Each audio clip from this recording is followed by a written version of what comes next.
Welcome back to the MizzouToday Show, brought to you by On3 and Rivals. Your host, Kenny Van Doren, always joined by Kyle McAreavy. Kyle, we're getting right into it. Transfer portal opens on Friday, recording here on Wednesday. Happy New Year's Eve and Happy New Year to those that will be listening to this after Wednesday as well. We'll preface it with saying, as everyone knows, it is transfer portal season. Things can change very fast. Things can get outdated very fast. So we'll be going through some position groups for Missouri football today. The season ended this past Saturday in the Gator Bowl. What a wild finish that was. Tigers lose 13-7 to Virginia. We're not going to recap that. We're just going to go straight into the transfer portal season. And of course, we didn't have a show last week, but it's good to have everyone back this time around. Kyle, getting right into it, it's becoming a little bit more clear what Mizzou is going to need. Up to 14 transfers since the last time we were on here, which was around December 14th before we took a little break, given Christmas Eve and Christmas Day overlapped with the recording. A couple of offensive tackles hit the portal on Tuesday, and Brandon Solis, Javen Richardson, and Johnny Williams. Johnny Williams and Javen Richardson, of course, entered the season in a little left tackle competition. Ended up just being Caden Green's job. Brandon Solis did not play in across his 3 seasons with the Missouri Tigers. A couple of reserve kickers, Ryder Goodwin, Robert Meyer. Ryder Goodwin transferred in after Blake Craig got hurt, did not play in a game. Of course, Robert Meyer stepped in for Blake Craig, but ended up losing that job near the end of the season to Oliver Robbins. Some other offensive linemen, Henry Fanuku entered the portal earlier this month after our last recording. Was a freshman that came in for 3-star, 4-star by multiple outlets. And of course, Bo Prabula was the big one that came right after that, and quarterback on December 18th. And then on December 17th, after we were done recording, Marquise Johnson also announced his intentions to enter the transfer portal. So up to 14 right now, Kyle. Just naming off, some of those positions. I feel like it's a good one to start with. And that's quarterback. Right now, Missouri only has 2 scholarship quarterbacks. I guess 3. Don't really know what will happen with Sam Horn, but we're kind of just focusing on the 2 of Matt Zollers and Gavin Sidwar, the freshman that's coming in from Pennsylvania. At that quarterback spot, it feels like Mizzou should have, kind of a home run quarterback maybe in some capacity. Or you think looking for a guy that could possibly be your starter once you bring him in, but also a guy that's probably going to compete with Matt Zollers, because we know that Eli Drinkwitz and the staff that he's had in place the last couple of years, they like those quarterback competitions. So looking at that, Kyle, who are some names out there that intrigue you? And could Missouri go after 2 quarterbacks just for depth purposes? I think 2 quarterbacks is probably the right play overall. I think, Mizzou saw what having 3 scholarship quarterbacks, the issues that can arise there this year, especially when number 3 is a true freshman who you'd prefer not to play if possible. Obviously, Matt Zollers had to come in and start multiple games, started the bowl game because of 2 freak plays. So I think hopefully the lesson was learned that it's probably worth it just for depth purposes to bring in 2 transfer portal options, maybe one that's closer to like a J.R. Blood or Drew Pine. I guess at that point, that's a little more prestigious than a J.R. Blood type, but, guy who probably isn't expecting to become the starter, maybe is offered the opportunity to compete, but maybe comes in knowing that he's not the guy. But first, I think, I went into the bowl game thinking maybe Matt Zollers could show that, it's his job, right? If he had played exceedingly well, then you can go into the portal and the offseason confident that he's ready to take over next year. I don't think that's what we came out of that game with. I also don't think he received a lot of help from the play calling or some of the other decisions on the offensive side. So you probably need to go into the portal and bring in a guy who at the very least can compete with Zollers for the starting job. Like you were talking about, we've had a couple of quarterback competitions under Eli Drinkwitz. I expect probably another one. The issue is the top of the quarterback market is incredibly expensive, and the Tigers have multiple positions of need that are also kind of expensive. So, I know some X accounts decided Dylan Raiola was definitely going to Mizzou for some reason. And, the Tigers offered him out of high school, so I wouldn't be shocked if they tried to circle back around, but like the price tag is going to be high. A name I found that I think makes a little more sense that I think fans might be a little disappointed in is a guy like AJ Swan, coming from Appalachian State. He played at Vanderbilt for a couple of years, played at LSU for a year, like has that experience, would come in as I believe 1-year guy. Isn't going to be the top of the market, so isn't going to be crazy expensive in that same way, but is probably good enough to at least compete with Zollers for the starting job. And I think, none of the stuff to this point is incredibly binding. So, maybe this turns on a dime, but Ahmad Hardy should be back next year. It looks like Donovan Olubade is going to be back next year. There's a lot of talented guys. The defense should still be pretty good, I think. There's a lot of possible replacements, and that kind of depends on Damon Wilson and Josiah Trotter, their NFL decisions, which are still not been made clear. Kind of surprising at this point. But I think if Mizzou has competent QB play, the Tigers have a chance to be good again. That's all you don't need to bring in a Heisman winner, I don't think, for this team to be pretty good. I think you need someone who can competently operate an offense that is balanced through the air and on the ground and has the ability to throw the ball. So maybe a guy who's a little lower down the market like AJ Swan makes a little bit more sense when you're going to have to spend money elsewhere. I think some fans that might be listening to this, Kyle, are not going to agree with that. They would like a Heisman winner on this team. Of course who wouldn't? I mean, a Heisman winner, if Mizzou had gotten Fernando Mendoza last offseason, the ceiling's higher, but it's a lot of money. There's a limited amount of money to go around to build the team. And if you're going to use, $4 million or whatever it is on just one student, one athlete, you're using up 20% of your total fund for all athletics in revenue sharing. It's just a lot. So let's talk about a position that could probably, cost a lot more money as well. And it's going to be the guys catching the balls from whoever's going to be under center next year for Missouri. Looking at wide receiver, as we just mentioned, Marquise Johnson plans to enter the transfer portal as well, joining Joshua Manning. Like you mentioned, just Donovan Olubade coming back from that main core group of 4 guys, with Kevin Coleman Jr. Exhausting his eligibility.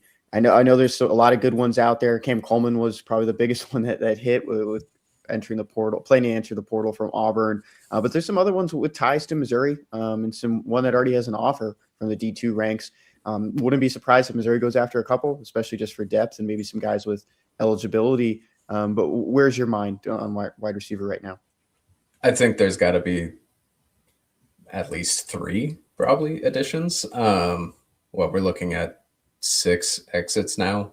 Coleman to eligibility, James Madison, Marquise Johnson, Josh Manning to the portal, Xavier Lloyd to eligibility, and then Logan Muckey, who as a walk-on played a moderate role. Just he was on the field more than a lot of walk-ons.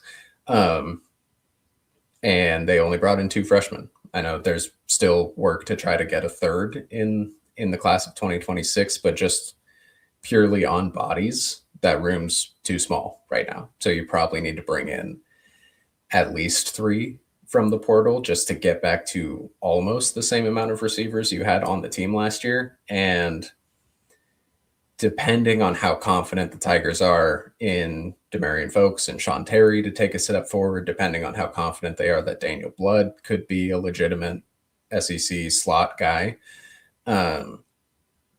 you probably need at least 1 starting quality guy to pair with Olubade, most likely on the outside, because I think all 3 of those returning guys, Blood, Terry, and Folks, probably fit pretty well in the slot. If that's where you want to put them, they're all a little smaller. Or, maybe the Tigers think Jabari Brady is going to be a year 1 contributor, but you don't want to have to rely on that. Just like they didn't want to rely on Olubade this year. They wanted to let him adjust, build up some confidence through the first few weeks while Josh Manning and Marquise Johnson were still the primary starters alongside Kevin Coleman. And then once he's ready, put him in a spot to succeed. If you're entering the season expecting Jabari Brady to be a guy who can contribute, that's not a good spot to be in. So I'm thinking probably at least 3 bodies, just purely bodies, maybe 4 to get you just back to that same level, especially with the increase in scholarship total for the SEC this year. And at least 1 starting quality guy, probably maybe another one to compete at that slot. And like you said, we already know of 1 official offer for a Division II guy, and Mizzou seems to like to bring in Division II guys and kind of let them develop across a year. So if he's, Langdon Kitchen next year and plays a little bit of a role, that's fine. Probably don't want to rely on him to be year 2 Cody Schrader, maybe year 1 Cody Schrader, something like that. And then there's a couple other guys with Mizzou connections who have popped up, who I think would be good additions. But I'll just say now, kind of for a similar reason where I'm saying you're probably not shopping in the Heisman winner category of the quarterback market. You're probably not shopping in the Cam Coleman market. He's going to be real expensive too. And this isn't a team that is 1 portal addition away from success. There's a lot of portal additions that need to happen, which means you have to be smart about how you allocate funds. The one thing too I like about those connections, Kyle, like names pop up, and people want to know about Chase Hendricks, who has played at St. Mary's in St. Louis, and there's 2 one of the best contributors on the offense that's going to be returning most likely, and Jamal Roberts, who Drinkwitz has spoken about, just trying to figure out that deal and get him back because other schools probably want him just as much. There's connections there. He played with Kevin Coleman as well, and I know Chase made it out to a Missouri practice just to see them play, just see his guys, because it was after Kevin Coleman transferred last year, just came out to see him. So, there's a good familiarity there. I'm sure Chase Hendricks will have a lot of suitors, though, over 1,000 yards in the MAC. He has 1 year of eligibility remaining on the older side. So it's going to be a lot of people coming after him. I was thinking about this too when you mentioned it earlier with Dylan Raiola, and I think this is something that, maybe some people should know as well, is just going to be hesitant on some of those offers too out of high school. Mizzou's staff is pretty much intact probably the last couple of years, but there's been so much, movement and change. I was kind of pulling it up, trying to see, who offered Dylan Raiola. He didn't list it in his tweet. He just kind of listed Drinkwitz. I don't know if Drinkwitz was the one who offered, but it was also 4 years ago, which is crazy to think. June 21st, 2021. So sometimes, just got to look at maybe some of those connections as well, because there could be, a coach on staff no longer there. It could be a coach that came back. You just never know. Finishing it up on the offensive side of the ball, Kyle, offensive tackle came a little bit more clear with 3 guys entering the portal, 3 depth guys, that is. And Javid Richardson still started 2 games. I saw a comment on Facebook asking, who is Javid Richardson? Man, he started 2 games for Missouri this year, and he was in a left tackle battle most of fall camp. Kyle, where's your mind right now on offensive tackle and just offensive line as a whole? Yeah, I know you mentioned it at the beginning. Stuff changes real quick this time of year. And I think my best example of that is, I wrote out a bunch of pre-portal depth chart analysis stories, just going position by position. I wrote the offensive line story, and it published yesterday. And by the time it published, I already had to change it once yesterday for Johnny Williams. And then right after it published, Javen Richardson. So I had to go make some adjustments there. And then late last night, Brandon Solis. So stuff changes real quickly. I published that story, and 2 hours either way of that story, I had to make 3 adjustments to it because multiple players at the same position all decided to transfer. I do think that might be a signal that Caden Green is going to return, because otherwise Javen Richardson and Johnny Williams would both be in position to be probably the 2 starting tackles next year. I would have given Williams ended up as the backup right tackle on the depth chart throughout the year. Richardson, as you mentioned, was the backup left tackle, started 2 games when Caden Green was out, and they both competed for left tackle in camp last year before the ultimate decision to push Green outside. I would have given them both the leg up in the competitions for the tackle spots next year, because Keegan Trost is gone at right tackle. So Mizzou, if Caden Green were to leave, would have to replace both tackles. Those would have been my two choices. So I think that's a signal that Green is probably going to stay. Hopefully we get some official announcement about that today or tomorrow, because you probably need to know about him, Josiah Trotter, and Damon Wilson before the portal opens on Friday. But otherwise, you got a couple of younger guys in Ryan Justice, Jack Lang, Whit Hafer have all been in the program. Justice and Hafer have been in the program multiple years. Lang spent this year redshirting, didn't play much. I think he got into the Louisiana game for a series. And then you've got Johnny Jones coming in as a 4-star who was talked highly of, and I think we both pointed to as a guy who might be able to work his way kind of into the 2 deep pretty quickly. I don't think you want to rely on that, similarly to what we were talking about with Jabari Brady at receiver. So if Green is back, I think you could go into the season kind of with right tackle as a developmental position for one of the younger guys who you're confident in. And then you're also replacing center for sure, which I think is probably Dominic Jadith going into next year. We saw that a bit during the bowl game. And then probably Tristan Wilson taking his spot at left guard. If Green is gone, I think you certainly need to bring in a tackle who can compete for a starting job. I forgot Jalen Early. He's another guy who is likely to compete for a starting spot. If Green is gone, I think you probably want to go out and try to attack to get a starter quality guy. If he's back, I still think you probably need a depth addition at tackle and maybe one inside now. Henry Fanuku is the only interior player who's left, but that interior struggled a lot last year or this past season. So I think maybe one tackle addition, one internal addition, just for depth. And if Green is gone, then that tackle addition probably needs to be starter quality. Before we move on to defense, got a quick read from our sponsors over at Roback. There's only one way to describe Roback: best fit, best feel. For those who aren't familiar with Roback, they're completely changing the game with their incredibly comfortable activewear. Roback has released so many items within their new licensed game day collection, and it's our favorite. With novel polo designs and clean hoodie and Q-zip designs for some of your favorite schools, it's definitely worth checking out. Nobody else on the market is pairing these level of custom designs with this quality of active wear. Roback's everyday shorts or their Delta Performance pants are the perfect pairing as well. They're both super comfortable, have an elastic waistband, and great fabric that is made to have the appearance of a nice short look, but the comfort for a day on the move.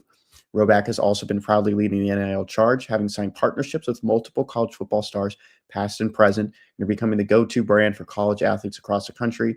Use the code MIZ20 on roback.com for a generous 20% off for all new customers through the end of this week. That's spelled RHOBACK.com. That's 20% off all performance polos, shorts, and more with code MIZ20. Kyle, moving along, turning sides to the defensive side of the ball. This one, there's a couple positions that, could use, a couple depth guys, maybe some younger guys. You have some eligibility where you can mold them and see a little bit more development and not have to worry about having to keep attacking at upperclassmen in the transfer portal. But we'll start on the interior of the defensive line. You're losing Chris McClellan to exhausted eligibility. Talk about, Mizzou's presence going to be at the Senior Bowl this year. Chris McClellan, Zion Young, Kevin Coleman Jr. already. What are you thinking, defensive tackle-wise, someone to pair with Marquise Gracial? I think in the best sense, you're getting an older guy as well to pair with him like you've done with Chris McClellan. And that defensive tackle spot has been very good and very deep the last couple of years. Where's your mind right now at that position? Well, it's not just McClellan who's gone. It's also Sterling Webb and Braylon Henderson. So that's 2 of your 3 primary players, 3 of your 4, but Henderson was a good bit farther down in that rotation as the 4th guy. Gracial was, I think, number 3 in snaps by the end of the year. He and Webb kind of traded off who would play more depending on what the team needed that game. Jalen Marshall he played a fine game in the bowl, had a career high 5 tackles, I think. And Drinkwitz brought him up after the game as somebody who had already re-signed for next year, which I found interesting because he brought, he was talking about it. Nick Rodriguez was with him. He mentioned Nick Rodriguez had re-signed. He mentioned Matt Zollers had re-signed and Ahmad Hardy had re-signed. And then he said, and Jalen Marshall.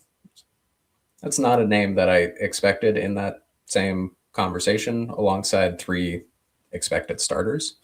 So thought that was interesting. You've also got Elias Williams, Sam Williams.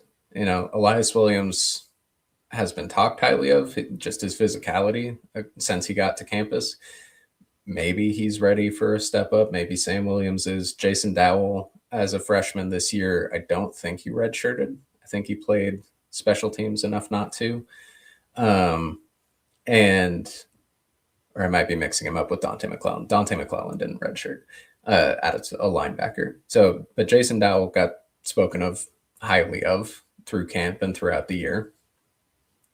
But defensive tackle is a position that a lot of 19-year-olds aren't ready to take over in the SEC, right? So it's a position that usually requires at least a couple of years of kind of building the body up physically, just because of how demanding it is.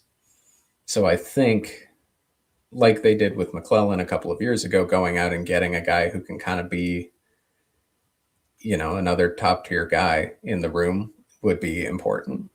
I think something that people are going to realize, Mizzou fans are going to realize next year, is that Chris McClellan and Sterling Webb kind of did a lot of extra stuff that a lot of defensive tackles don't do. They were both pretty good rushing the passer, which is not something you expect out of defensive tackles all the time.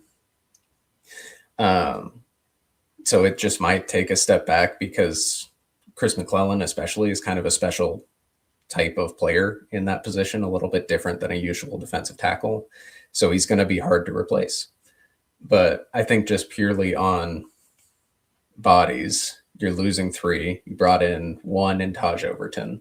So you're going to need at least 1 or 2 additions just to kind of fill out the room. It's been it was Overton this year, Dowell last year as back-to-back 1-player classes. And that's not really enough at that position.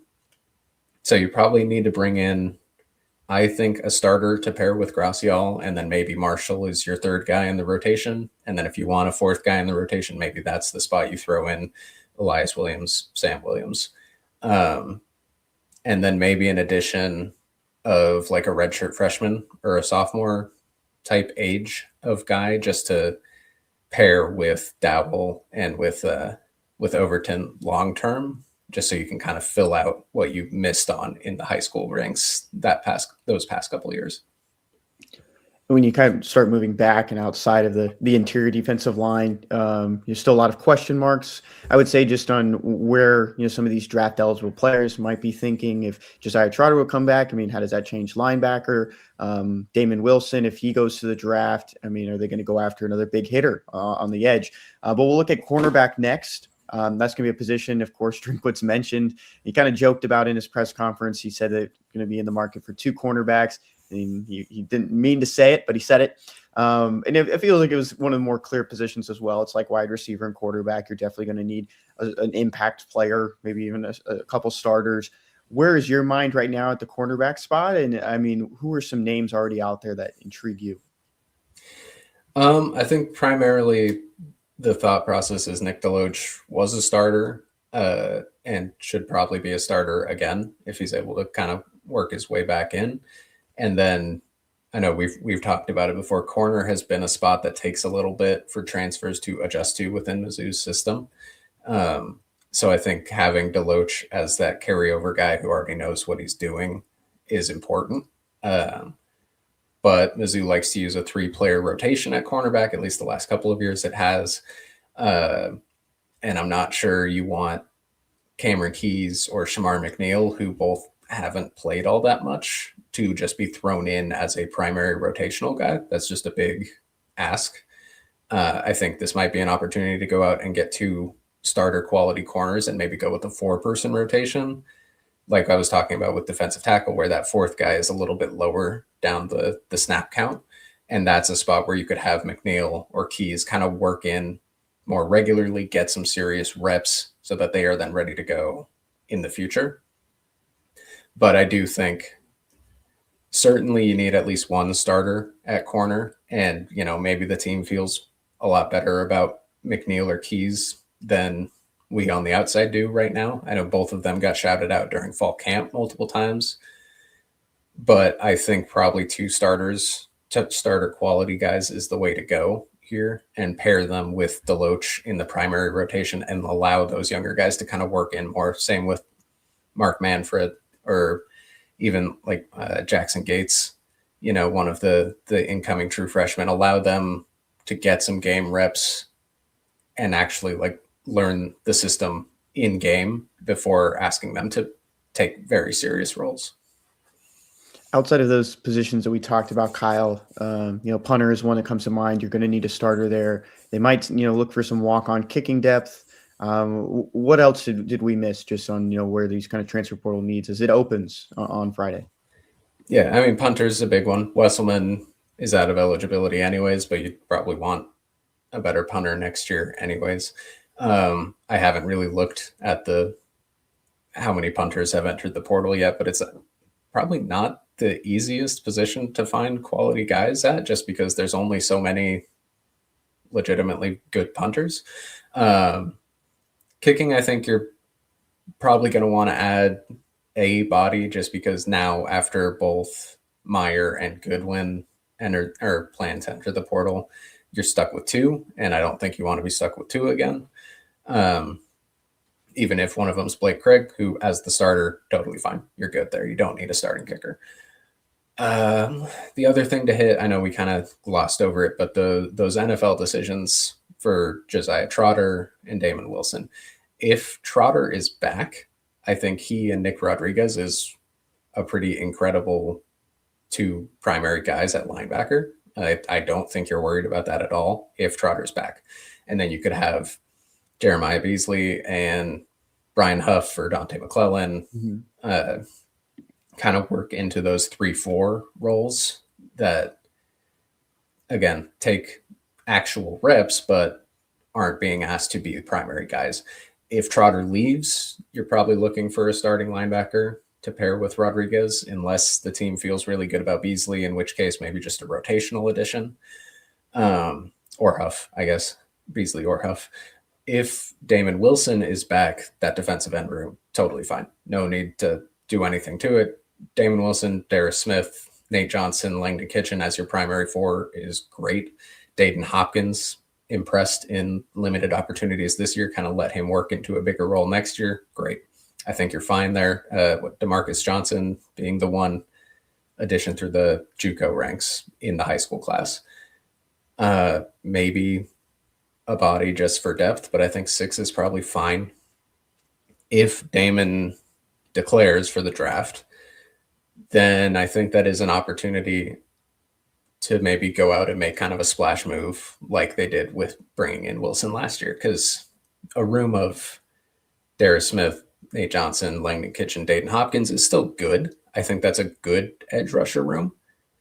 If you bring in another top end guy, that becomes a great room again, right? So you go that step of good to great that Drink likes to talk about. That's an opportunity to do that because you already have a good base with those guys. If Damon leaves, you could be great again if he leaves and you go out and bring in another guy of that quality. But again, expensive, right? So that's a move that maybe if you're thinking about how many other spots you need to fill, you don't have the finances to do that, and you can sit there with a good room and be happy with it. And it's a room that can garner some pretty big time players. I think that's evident too, just with Brian Early, even when Kevin Peoples was a defensive ends coach. There's a lot of history there in recent years for Missouri. So I think there's a lot to be excited about if you're recruiting in a transfer portal and Missouri showing interest in you as a defensive end. You can see that draft history and know you're probably going in the right place to play and develop. Kyle, any last thoughts? I know you just hit on everything there, but Anything coming down the track for you? Not right now. We should probably start to see some more coaching additions to the staff to replace the guys who left with Kirby Moore. There's a report this morning of a Florida State coach joining the team. We don't know what role yet. I expect we'll probably get more of those across these next couple of days as Drinkwitz wants to build out his staff pre-portal as much as possible so that he has as many resources as possible to talk to different players and to scout different players. Otherwise, we knew there was going to be post-bowl game exits. We got a spree of those in these past couple of days. I don't know how many more to expect at this point. We're up to, 14 exits. I think there were 12 last year total. So that might be kind of about where we sit. I wouldn't be shocked by another couple, but I doubt we'll get to 18 or 20. I don't think it's going to get that high.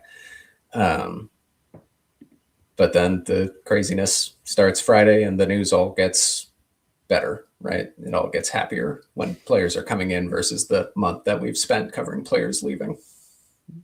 And visits can start this weekend. Once it opens on Friday, might see a lot of guys trying to get to campus as soon as possible. There's going to be roster spots that need to be filled, and some teams might want to fill them a little bit faster than others. So we'll keep track of that at Mizzou Today. Last show of 2025, and we'll be back in 2026 next week, talking more about the transfer portal, maybe a little bit about Mizzou men's basketball, which starts SEC play this weekend against Florida. Seeing if Missouri can turn it around and trying to save its basketball season. Until then, Ben Kenny, that's Kyle. You can follow our work and see everything at MizzouToday.com.